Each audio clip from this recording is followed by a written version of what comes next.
Subject is financial management and the code is BBA 402. Discuss कर लेते हैं। यहाँ सारे थ्योरी क्वेश्चन मैंने यहाँ पे सब्जेक्ट में दिए हैं। अदरवाइज हमारा जो सब्जेक्ट है फाइनेंशियल मैनेजमेंट वो हमारा न्यूमेरिकल सब्जेक्ट है। तो एग्जाम में थ्योरी एंड न्यूमेरिकल बोथ हमारे एग्जाम में आते हैं, बट यहाँ थ्योरेटिकल क्वेश्चन दिए हैं। इन्हीं के जो हमारे पार्ट है न्यूमेरिकल में वही हमारे एग्जाम में आते हैं, वो आप प्रिपेयर कर लीजिएगा। नीट फर्स्ट है what do you mean by financial management, financial management क्या है, and also explain the salient features of financial management, जो साइलेंट फीचर्स इसके आपको इसको बताने हैं। Question second, what is business finance, business finance क्या है, और explain the traditional and modern approaches of finance functions of business। Traditional and modern both approaches आपको एक्सप्लेन करनी है सेकंड क्वेश्चन में। यूनिट सेकंड की बात कर लेते हैं। क्वेश्चन थर्ड है what do understand by a financial planning. तो फाइनेंशियल प्लानिंग क्या होती है, किस तरीके से कंपनी में हम फाइनेंस जो मनी होता है, जो पैसा होता है, उसके रिगार्डिंग हम प्लानिंग करते हैं वो बतानी है, और उसके फैक्टर्स बताने हैं किस तरीके से वो डिटरमाइन करते हैं। Next question is discuss the types and factors determining financial planning, कि फाइनेंशियल प्लानिंग के टाइप्स क्या है, कौन कौन से फैक्टर्स को डिटरमाइन करते हैं, ये दोनों ही चीज़ें आपको एक्सप्लेन करनी है क्वेश्चन फोर्थ में। क्वेश्चन फिफ्थ है what is the capitalization, capitalization क्या है, and what are the consequences of over and under capitalization। Next question is sixth, what do you understand by capital structure of a corporation and discuss the basic qualities and sound capital structure possess। तो आपको यहाँ पे ये बताने हैं। Question seventh, explain in detail the net income theory and net operating income theory of capital structure। Capital structure की हमारे यहाँ पे नेट इनकम थ्योरी और नेट ऑपरेटिंग इनकम थ्योरी दोनों ही आपको बतानी है। क्वेश्चन एट है what do you mean by leverage and explain its type and types with the help of example, example के साथ आपको एक्सप्लेन करना है। And what are the limitations of leverage, leverage की लिमिटेशंस भी आपको बतानी है।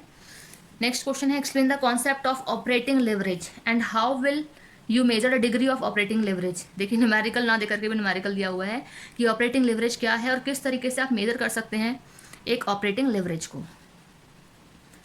यूनिट थर्ड है question tenth, what do you mean by capital budgeting, capital budgeting क्या होती है, कैपिटल के रिगार्डिंग हम किस तरीके से बजट बनाकर चलते हैं कंपनी में। And discuss the purposes of such budgeting from the point of view of a industrial concern, एक इंडस्ट्री कंसर्न के बेसिस पे एक पर्पस क्या है बजट को बनाने के लिए, वो पॉइंट्स आपको यहाँ मेंशन करने हैं। Question 11th, define capital budgeting and state its importance भी आपको बतानी है। Illustrate your answer with examples, तो विद एग्जांपल्स आपको कैपिटल बजटिंग को मेंशन करना है। क्वेश्चन 12th है what is mean by cost of capital and explain how it is calculated. तो कॉस्ट ऑफ कैपिटल जो हमारा क्वेश्चन थ्योरी में भी बताना है और न्यूमेरिकल में भी इस तरीके का क्वेश्चन आता है कि किस तरीके से हम कॉस्ट ऑफ कैपिटल को कैलकुलेट करते हैं। यूनिट फोर्थ है हमारी। Question 13, what is mean by working capital forecast and briefly explain the techniques used in making such forecast, कौन कौन सी टेक्निक्स यूज की जाती हैं इसकी फोरकास्टिंग के regarding. Question 14, what is mean by working capital, working capital क्या है, इसके भी न्यूमेरिकल क्वेश्चन आते हैं एग्जाम में।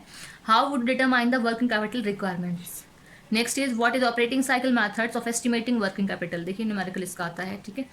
यूनिट फिफ्थ है question 16, what do you mean bye optimum level of working cash balances and how it is determine, किस तरीके से डिटरमाइन ये की जाती है।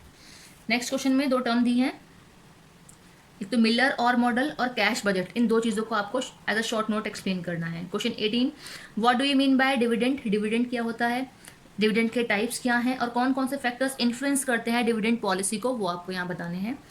Last question is short note ही पूछा हुआ है, वॉल्टर्स फार्मूला ऑफ डिविडेंड क्या है और गॉर्डन्स मॉडल क्या है, ये दोनों ही आपको प्रिपेयर कर लेना है एग्जाम के। तो इस तरीके से हमारा फाइनेंशियल मैनेजमेंट का सिलेबस कंप्लीट हो जाता है।